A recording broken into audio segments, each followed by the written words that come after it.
yo creo que en un tema de trascendental importancia.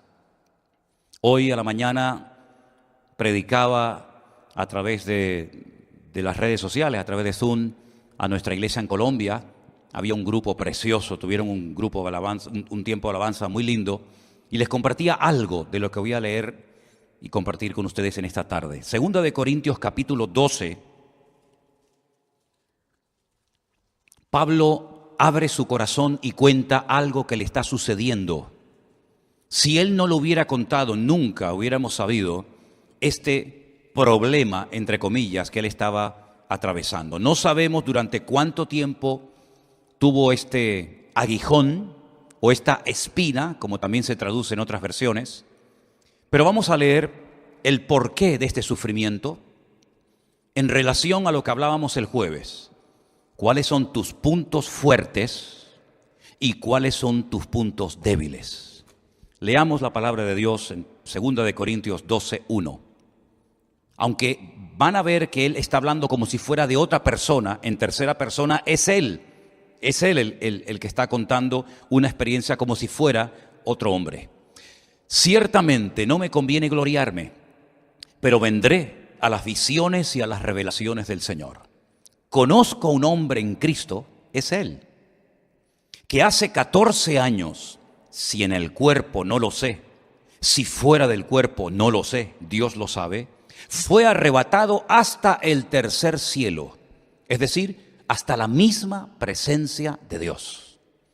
Y conozco al tal hombre, si en el cuerpo, fuera del cuerpo, no lo sé, Dios lo sabe, que fue arrebatado al paraíso, donde oyó palabras inefables que no le es dado al hombre expresar.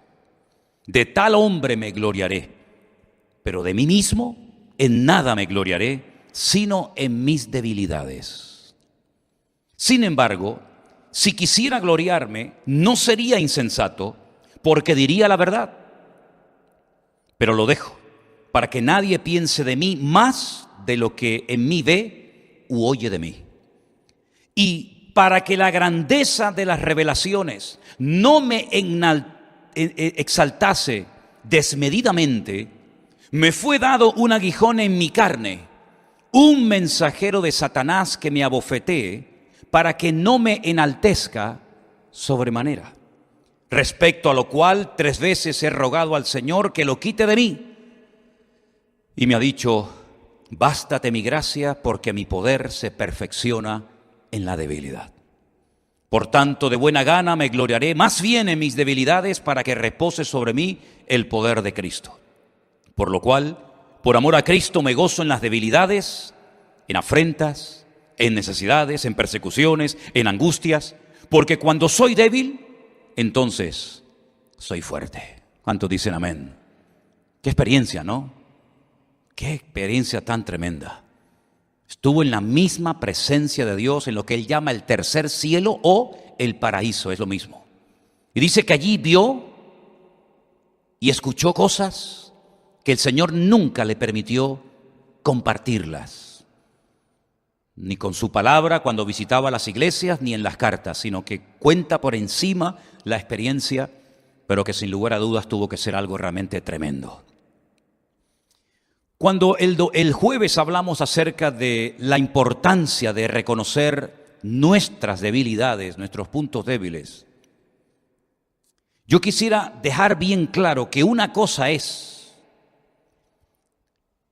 el sentirnos débil, incapaces, nerviosos, por una responsabilidad que tenemos por delante, como por ejemplo me está pasando a mí con esto de México, que se está creando una expectativa y se está haciendo toda una, como dice el pastor José Arena, una auténtica revolución que a mí como persona, como hombre, me tiene todo el día temblando. Porque estas cosas a mí sinceramente me ponen muy nervioso. Una cosa es sentirnos débiles, ya digo, incapaces de poder cumplir con esas responsabilidades tan enormes que Dios pone sobre nuestros hombros.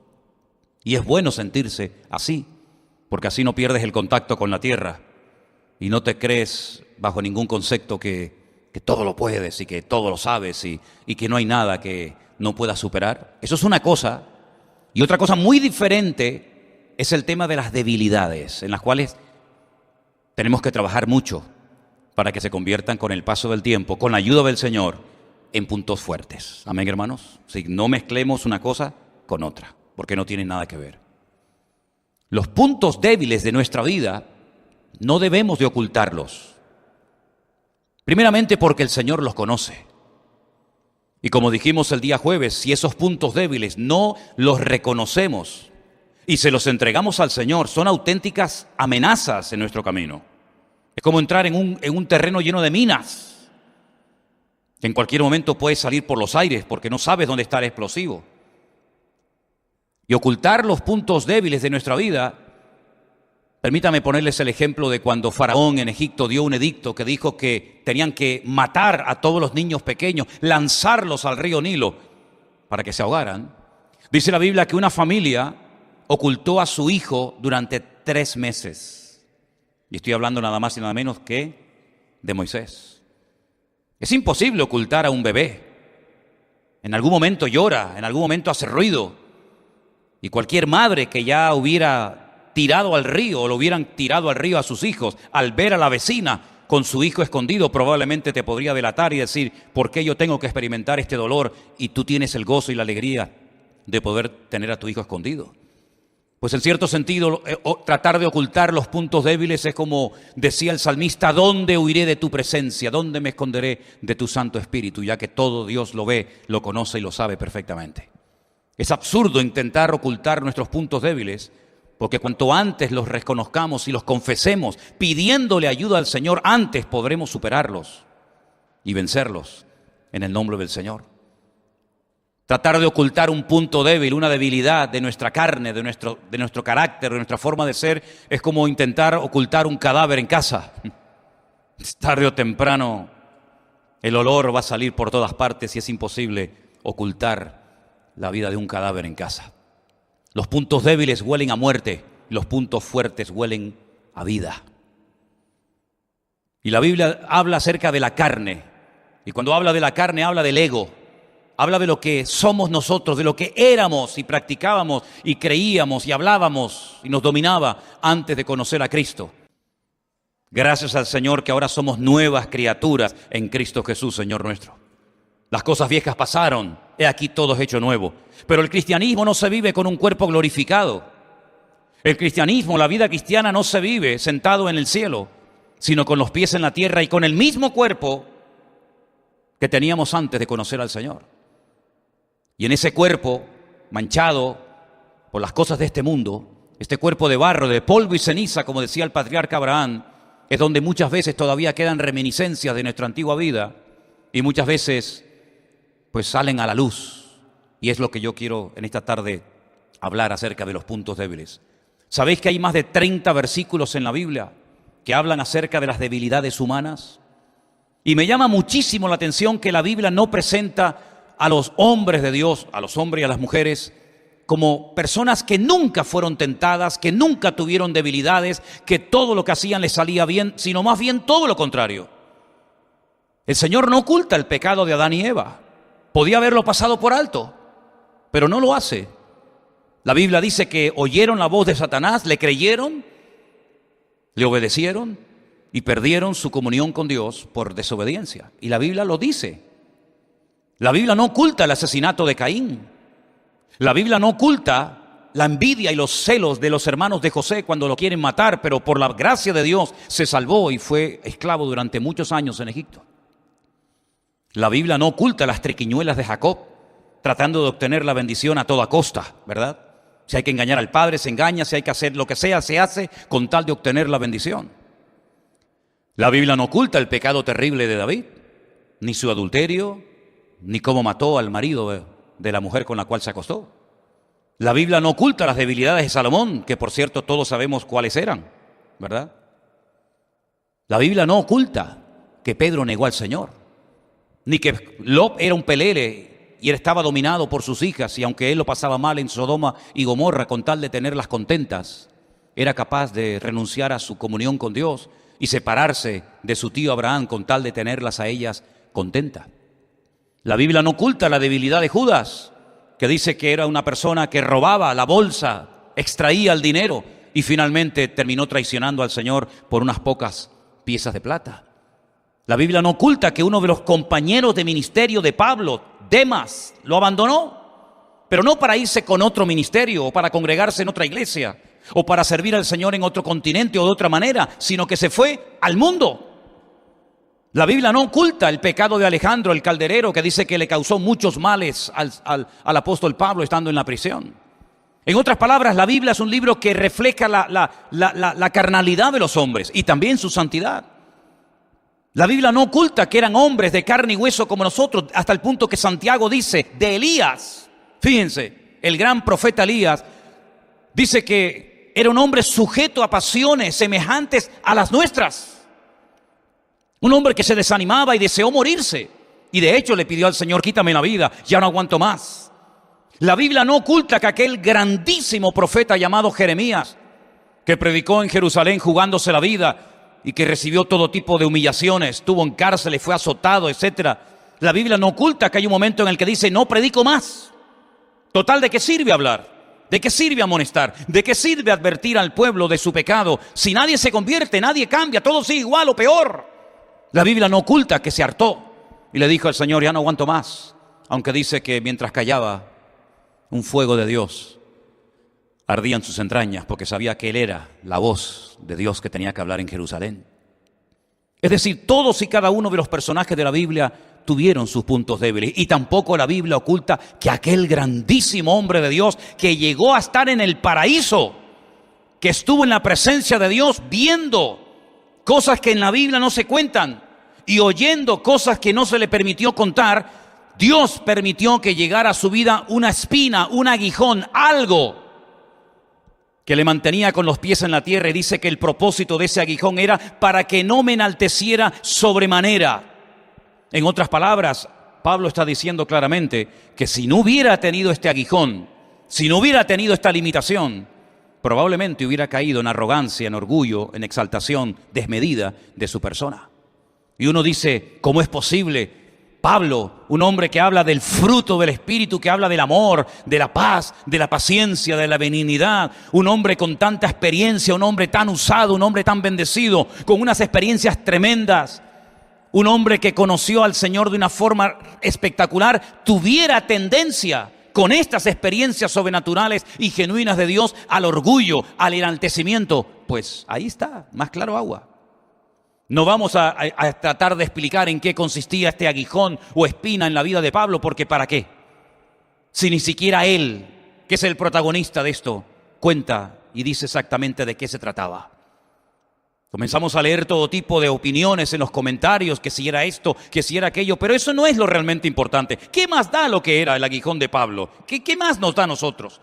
Lo importante es ver el propósito, el objetivo por el cual Dios envió a la vida de Pablo este aguijón, esta limitación física o espiritual o de la índole que sea, para que no me enalteciera sobremanera. Luego Pablo está admitiendo clarísimamente que si no hubiera sido por esto que el Señor permitió en su vida, por lo cual rogó 3 veces, y la respuesta del cielo fue: bástate mi gracia, porque mi poder se perfecciona en la debilidad, hubiera caído en el orgullo, hubiera perdido muchas bendiciones si el Señor no le hubiera mandado este aguijón a su vida. Es interesante ver cómo la Biblia habla acerca de cómo somos seres humanos débiles. Por mucho tiempo que llevemos en el ministerio, por muchos años que llevemos en los caminos del Señor, todos somos débiles y todos tenemos muchas áreas en las que todavía la santidad de Cristo tiene que manifestarse mucho más. Amén, hermanos. Vamos a hacer un pequeño recorrido, no por todos los versículos que hablan del tema, pero sí vamos a escuchar algunos versículos que nos van a dar luz acerca de este tema de los puntos débiles de nuestra vida. Romanos capítulo 8, versículo 26 dice así: y de igual manera el Espíritu nos ayuda en nuestra debilidad, pues ¿qué hemos de pedir como conviene? No lo sabemos, pero el Espíritu mismo intercede por nosotros con gemidos indecibles. El Espíritu Santo tiene muchas funciones que llevar a cabo en la vida del creyente, muchas. El Señor Jesucristo dijo en cierta ocasión: os veo tristes, porque ya sabéis que me voy, pero os digo sinceramente que os conviene que yo me vaya, Porque si yo no me fuese, el Consolador, el Espíritu Santo, no vendría a vosotros. Pero cuando venga, Él os guiará a toda la verdad. Él tomará de lo mío y os lo hará saber. Y enumera una serie de misiones, de objetivos, de funciones del Espíritu Santo en la vida del creyente. Pero una de las cosas que dice Pablo en Romanos capítulo 8 es que ese Espíritu Santo que mora en nosotros, que está permanentemente en nosotros, nos ayuda en nuestras debilidades. ¿Cuántos dicen amén? ¿Cómo sabe el Señor, verdad? Que necesitamos una ayuda adicional. No solamente tener las ganas, no solamente reconocer, no solamente admitir y pedir ayuda, sino que el Espíritu Santo viene para ayudarnos en nuestras debilidades, para que sepamos cómo orar y no estar toda la vida luchando con lo mismo y no estar toda la vida siendo esclavos de algo o de alguien que nos roba la paz y la bendición que recibimos tal vez en un culto como este. Es una lástima ver a muchos creyentes que no son capaces de mantener 24 horas la bendición que han recibido. Siempre viene algo, siempre ocurre algo. Si no es con el vecino, es con el amigo, o con el padre, con la madre o con quien sea. Y la voluntad de Dios es que tú sepas mantener tu victoria, tu firmeza en el Señor y que nada ni nadie, escúchalo bien, nada ni nadie te arrebate la bendición de Dios. Que no dependas de nada ni de nadie, sino solamente del Señor. Y para poder llegar a ese nivel de madurez, para poder mantenernos firmes 24 horas al día, 365 días al año seguido, uno detrás de otro, el Espíritu Santo que mora en nosotros viene a ayudarnos en nuestras debilidades. Y eso debería darnos un gozo y una tranquilidad tremenda. Amén, hermanos.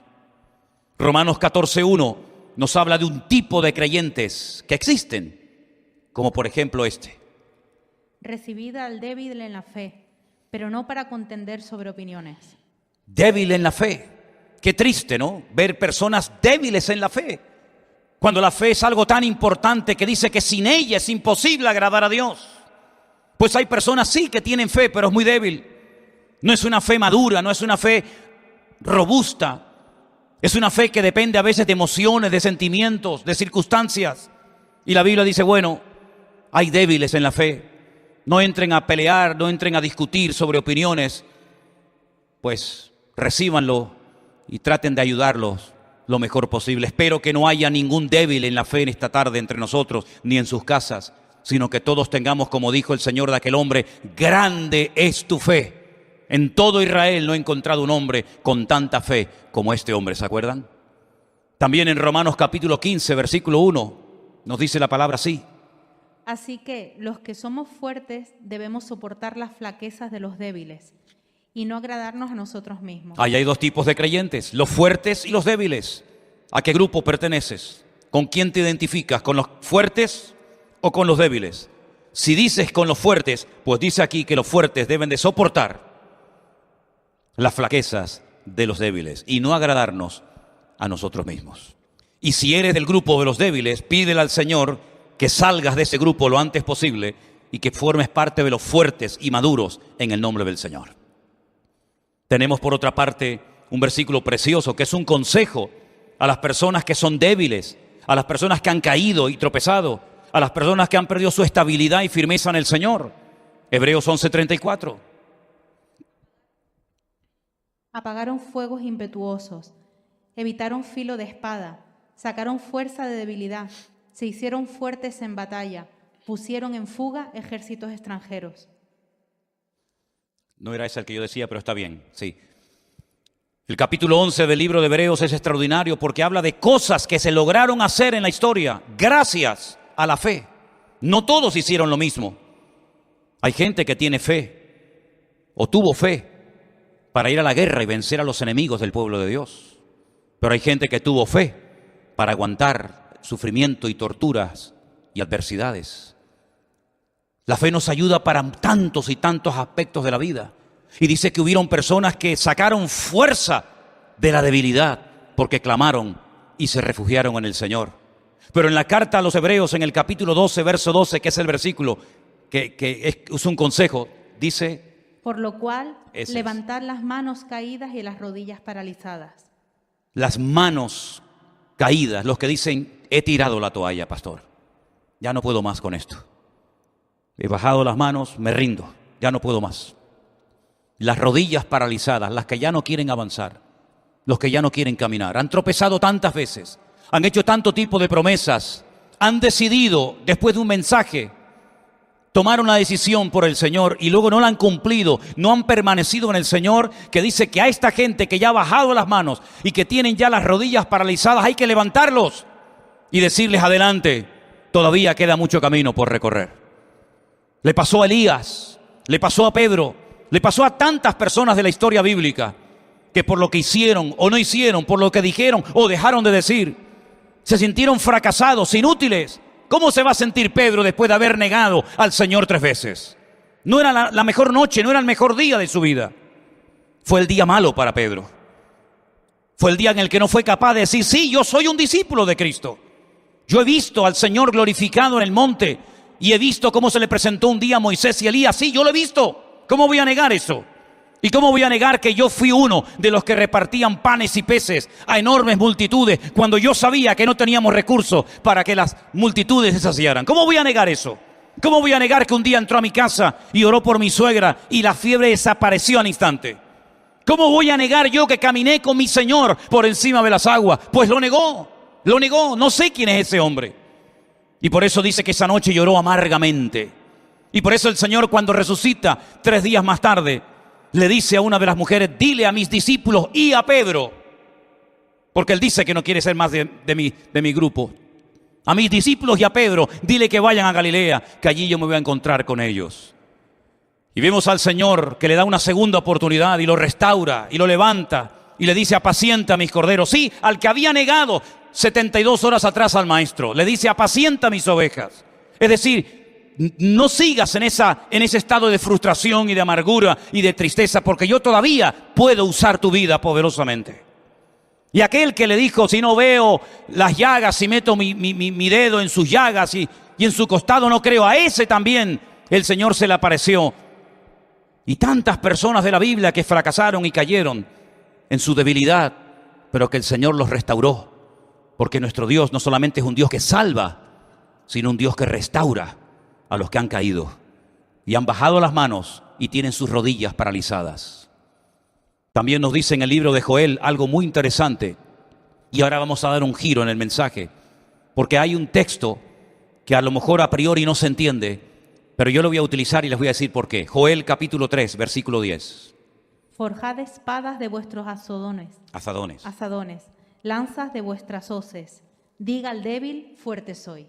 Forjad espadas de vuestros azadones. Es un cambio radical. No es lo mismo una azada que una espada. No es lo mismo una hoz que una lanza. Y el Señor lo que está diciendo es cambien las armas. Ya no usen azadas, ahora usen espadas. ¿Y no será que a lo mejor el sistema o lo que has hecho para cambiar te ha fallado y estás empeñado en seguir haciendo lo mismo? Quiero recordarle las palabras de aquel hombre que todos conocemos, Albert Einstein, que dijo en una ocasión, si quieres ver cambios, no hagas siempre lo mismo. Y hay personas que están empeñadas que el sistema, que el método que ellos tienen es eficaz. Y lo podemos ver en la sociedad en la que vivimos. Y el Señor Jesucristo la definió como ciegos, guías de ciegos. Si un ciego cae en el hoyo, ¿cómo va a poder guiar a otro? Los dos caerán en el mismo hoyo, en la misma trampa, en la misma red. Nosotros tenemos armas espiritualmente hablando para poder vivir vidas cristianas victoriosas. Piensa en qué has estado haciendo, qué has intentado, qué lugares has visitado, a qué sitios has ido. ¿Qué has estado haciendo para dejar lo que quieres dejar? Para cambiar como quieres cambiar. Porque si no lo has logrado, si no has obtenido éxito en esa empresa, en ese ejercicio, quiere decir que ha llegado el tiempo de cambiar tus armas. Le decía el Señor a los agricultores, dejen de trabajar en el campo y hagan espadas de vuestras azadas. Dejad la hoz y convertirlas en lanzas. En otras palabras, es un cambio de estrategia. Hay que tener una mentalidad diferente. Actuar diferente. ¿Por qué? Porque aunque vivimos en la carne, no militamos según la carne. De poco sirve una hoz para ir a la guerra. De poco sirve una azada. Tenemos que tener armas que nos permitan contrarrestar los ataques del enemigo. Porque las armas de nuestra milicia no son carnales, decía Pablo, sino poderosas en Dios para la destrucción de fortalezas. Pablo conocía cuáles eran las armas que Dios nos ha dado a nosotros. Y si quieren pueden leer tranquilamente el capítulo 6 de la carta de Pablo a los Efesios, donde van a ver cómo él describe la armadura de un soldado romano y él aplica cada una de las partes de la armadura del soldado romano a distintas armas que tiene el creyente para defenderse y atacar en el día de hoy. Él observaba que el soldado romano no iba desprotegido en cuanto a la cabeza, sino que llevaba un yelmo. Y él dice, el yelmo es como la salvación. Es decir, el yelmo guarda la cabeza. Y él dice, mentalízate, cambia tu forma de pensar. Eres salvo, por lo tanto ahora ya no puedes pensar, vivir, actuar y comportarte como antes lo hacías. El soldado romano se protegía el pecho con esa coraza, la justicia de Dios en tu vida. Ninguna condenación hay para los que están en Cristo Jesús, porque ahora hemos sido justificados por la sangre de Cristo. Él sabía que el soldado romano necesitaba un escudo para poder repeler los ataques del enemigo, y él dice, ese escudo lo voy a comparar a la fe, porque cuando el diablo te lanza un dardo de fuego, tú puedes usar el escudo de la fe y neutralizar al enemigo. Pero hace falta una espada. Hace falta un arma que te permita atacar y neutralizar al enemigo. La espada es la espada del Espíritu, que es la palabra de Dios. Y cuando camines por la vida ya no caminas en la carne, ya no caminas en el ego, en la arrogancia, en la soberbia, sino ahora con el apresto del Evangelio. Ahora tenemos un mensaje que transmitir, tenemos una palabra que comunicar, el Evangelio de Jesucristo, que dice ir por todo el mundo y predicar este mensaje.